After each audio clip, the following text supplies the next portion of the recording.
Kuwait വ്യോമാതിർത്തിയിലേക്ക് അതിക്രമിച്ചു കയറിയ ശത്രുപക്ഷത്തെ മിസൈലുകളെ പ്രതിരോധസേന നേരിട്ടുകൊണ്ടിരിക്കുകയാണെന്ന് Kuwait സായുധസേന ഔദ്യോഗികമായി അറിയിച്ചു.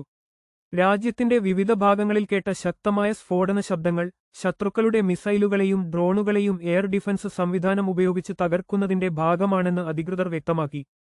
പൊതുജനങ്ങൾ പരിഭ്രാന്തരാകേണ്ടതില്ലെന്നും സുരക്ഷാ നിർദ്ദേശങ്ങൾ പാലിക്കണമെന്നും സൈനിക വക്താവ് അഭ്യർത്ഥിച്ചു. മേഖലയിലെ സംഘർഷം രൂക്ഷമായതോടെ ബഹ്റൈനിൽ അതീവ ജാഗ്രതാ നിർദ്ദേശം നൽകി. ജോർദാനിലെ അമേരിക്കൻ താവളങ്ങൾ ആക്രമിച്ച വിവരം ഇറാൻ സ്ഥിരീകരിച്ചിട്ടുണ്ട്.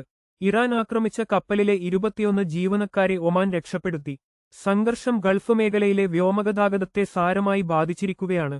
വ്യോമപാതകളിൽ സുരക്ഷാ ഭീഷണിയുണ്ടെന്ന് European union aviation safety agency മുന്നറിയിപ്പ് നൽകി. ഇതിനെ തുടർന്ന് കുവൈത്ത്, UAE, ഖത്തർ, ബഹ്റൈൻ എന്നീ രാജ്യങ്ങളുടെ വ്യോമാതിർത്തി ഒഴിവാക്കാൻ വിമാനക്കമ്പനികൾക്ക് നിർദ്ദേശം നൽകി. കൂടുതൽ വാർത്തകൾക്കും തത്സമയ വിവരങ്ങൾക്കും ഞങ്ങളുടെ ചാനൽ സബ്സ്ക്രൈബ് ചെയ്യുക.